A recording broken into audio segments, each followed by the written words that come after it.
साल था 1812 का, जब एक एडवेंचरर अरब डेजर्ट में रास्ता भटक गया।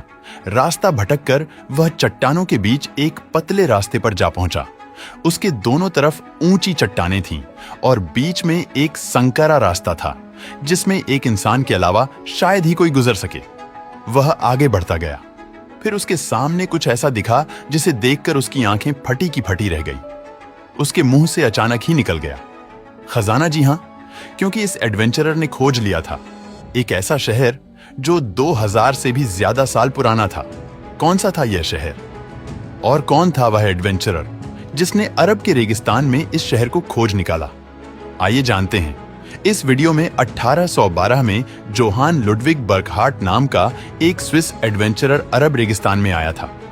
यह पहली बार नहीं था जब वह किसी एडवेंचर पर निकला था, मगर इस बार की जर्नी बेहद खास थी। उसके सामने लाइमस्टोन के पहाड़ पर बना हुआ एक आलीशान स्ट्रक्चर था। अगर इसकी लोकेशन की बात की जाए तो यह दक्षिणी जॉर्डन में एक प्राचीन संरचना थी। अब सवाल यह था कि इस वीरान रेगिस्तानी भूमि पर इसे आखिर किसने और क्यों बनाया था? यकीनन यह सवाल हैरान कर देने वाला था। अगर इस स्ट्रक्चर की बात की जाए तो यह 127 फीट ऊंचा था, जिसे पहाड़ को तराश कर बनाया गया था। इसे अल खजाना कहा जाता है। अल खजाना यानी एक ऐसी जगह है जहां पर खजाना रखा जाता है, लेकिन यह किसी खजाने से कम नहीं है, क्योंकि शानदार पिलर्स पहाड़ के बॉटम से उभरते हैं और उनके टॉप पर बहुत ही खूबसूरती से तराशे गए डिजाइन बने हुए हैं। इसमें एक बहुत बड़ी एंट्रेंस बनी हुई है जो एक बड़े कमरे की ओर जाती है। हालांकि यह कमरा बाहर से जितना डिजाइन वाला है, अंदर से बिल्कुल प्लेन है। यहाँ केवल पत्थर की नक्काशी दिखाई देती है। जैसे ही स्विस एडवेंचरर ने इसे देखा, वह हैरान रह गया, पर उसका मन नहीं भरा था। उसने चट्टानों में और भी गहराई में जाने का फैसला किया, क्योंकि उसे समझ आ गया था कि वह इतिहास के खोए हुए शहर के बेहद नजदीक पहुंच चुका है।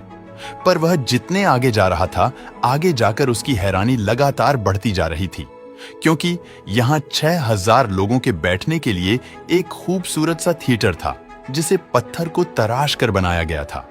इसके बाद उसे एक रास्ता मिला जो किसी बड़े से मंदिर जैसे संरचना तक जा रहा था। इसके अलावा चारों ओर खंडहर ही खंडहर बिखरे थे, जिन्हें देखकर साफ पता लग रहा था कि कभी कोई खूबसूरत सा शहर यहां हुआ करता था। इसके अलावा पहाड़ों की ऊंचाइयों पर भी कई स्मारक बने हुए दिखाई दिए। अब आप सोच रहे होंगे कि आखिर यह क्या था? वेल, आपकी जानकारी के लिए बता दूं, वह एक ऐसे शहर के खंडहर ढूंढ चुका था जिसकी इतिहास में काफी अहमियत थी। दोस्तों, यह शहर 2000 साल पहले पेत्रा के नाम से जाना जाता था। सवाल यह है कि इस शुष्क भूमि पर रहने वाले लोग आखिर गुजारा कैसे करते थे, क्योंकि यहाँ तो दूर दूर तक पानी का कोई नामो निशान नहीं है। सवाल तो यह भी है कि चट्टानों को तराश कर वो स्ट्रक्चर्स आखिर कैसे और क्यों बनाते थे? इस वीरान रेगिस्तान में उनका क्या काम था और वह इस खूबसूरत शहर को छोड़कर क्यों चले गए? ये सारे सवाल एडवेंचरर के मन में भी उठ रहे थे।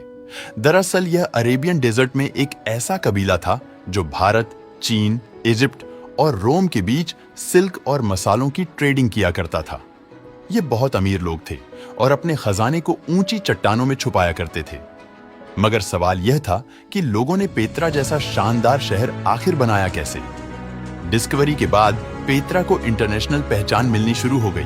अब दुनिया भर के आर्कियोलॉजिस्ट और हिस्टोरियन यहां आने लगे ताकि इस प्राचीन रहस्य को सुलझाया जा सके, क्योंकि 127 फीट ऊंची कंस्ट्रक्शन, वह भी पत्थर को तराश कर बनाना कोई मामूली बात नहीं, बल्कि बेहद खास बात थी। पर यह बनेगा कैसे? वेल, इसके लिए वर्कर्स ने जरूर कोई टेम्पररी स्ट्रक्चर खड़ा किया होगा, ठीक वैसे ही जैसे आजकल बिल्डिंग बनाते वक्त मचान बनाया जाता है ताकि वर्कर्स खड़े होकर काम कर सकें। मगर हैरानी की बात तो यह है कि अलगजाना ही नहीं, बल्कि पेत्रा में दूसरे स्ट्रक्चर्स पर भी ऐसी कोई निशानियां नहीं थीं जो उसके कंस्ट्रक्शन के बारे में जानकारी दे। लगातार रिसर्च होती गई और बहुत सारे एक्सपेरिमेंट्स के बाद रिसर्चर्स को कुछ ऐसा मिला जो इस कंस्ट्रक्शन के बारे में जानकारी देता था। दरअसल यहाँ पर एक इनकम्प्लीट स्ट्रक्चर था जिसमें इसके निर्माण का रहस्य छुपा हुआ था। इस इनकम्प्लीट स्ट्रक्चर को देखकर ऐसा लगता है कि यह स्ट्रक्चर केवल ऊपर का हिस्सा है और बाकी नीचे का पत्थर काटा ही नहीं गया। इससे पता चलता है कि यहाँ के लोग किसी स्ट्रक्चर को ऊपर से बनाना शुरू करते थे और धीरे धीरे नीचे की ओर आते थे। यानी अल खजाना की कंस्ट्रक्शन में भी कुछ ऐसा ही हुआ होगा।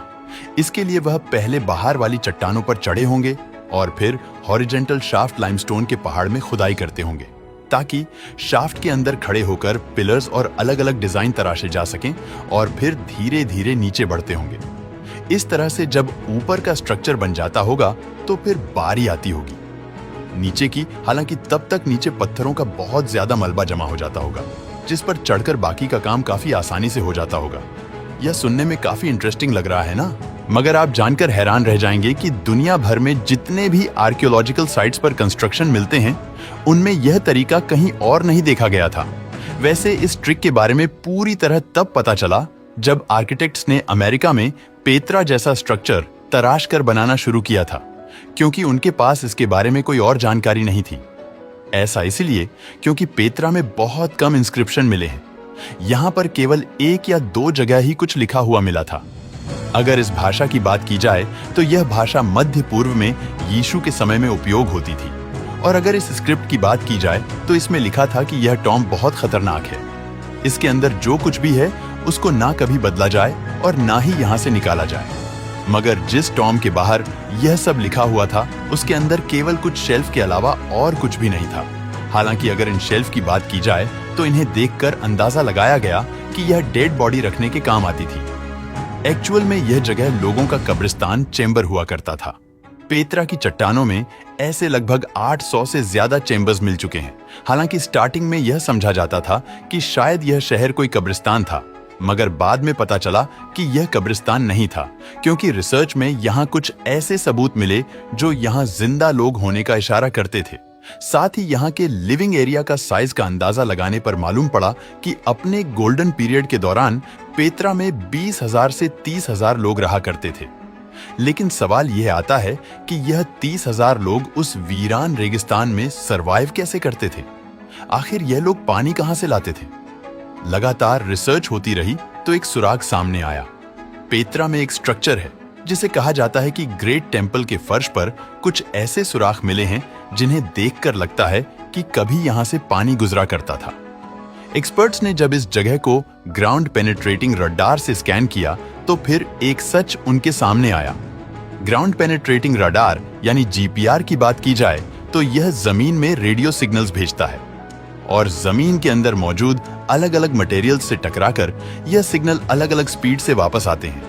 जैसे मिट्टी से टकराकर यह धीरे धीरे वापस आते हैं, जबकि खाली जगह में इनकी स्पीड तेज हो जाती है। सिग्नल की स्पीड को देखकर ही अंदाजा लगाया जाता है कि जमीन के अंदर कहां पर खाली जगह है। जैसे ही जीपीआर का रिजल्ट आया तो पता चला कि मंदिर के फर्श के नीचे चैनल का एक पूरा नेटवर्क बिछा हुआ है।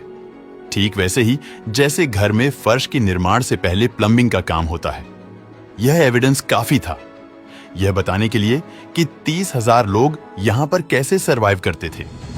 यह एविडेंस इस बात को साबित करने के लिए भी काफी था कि पेत्रा में अंडरग्राउंड पानी का नेटवर्क था। मगर सवाल अभी भी वहीं का वहीं है कि आखिर यह शहर वीरान क्यों हुआ? आखिर यहां रहने वाले 30,000 लोग अपने बसे हुए शहर को छोड़ने पर मजबूर क्यों हो गए? इसके बारे में वैज्ञानिकों को भी कोई जानकारी नहीं मिल रही है। मगर जब उस दौर के टेक्स्ट को देखा गया तो पता चलता है कि सन 363 में एक बहुत खतरनाक अर्थक्वेक आया था। पेत्रा में आज भी ऐसे टूटे हुए स्ट्रक्चर्स का मलबा देखने को मिलता है जिसे देखकर कोई भी कह सकता है कि यह अर्थक्वेक का काम है। शायद उस तबाही की वजह से ही पेत्रा के कई स्ट्रक्चर्स गिर गए, और जो पानी इन लोगों को जिंदा रखता था वही उनकी जान का दुश्मन बन गया होगा। इस पूरे शहर में फ्लैश फ्लड आ गया होगा और पूरा शहर बह गया होगा। इसके बाद में कुछ इंफ्रास्ट्रक्चर बच गया जो आज खंडहरों के रूप में है। अब न तो यहां पर पानी बचा था और न ही कोई सिस्टम, इसलिए ट्रेडर्स ने अपना रास्ता बदल दिया और शहर के लोग आहिस्ता आहिस्ता दूसरे शहरों में चले गए। इस तरह से पेत्रा का अंत हो गया। हालांकि आज पेत्रा को यूनेस्को वर्ल्ड हेरिटेज साइट का दर्जा मिला हुआ है। दोस्तों, वीडियो पसंद आया हो तो लाइक और शेयर करें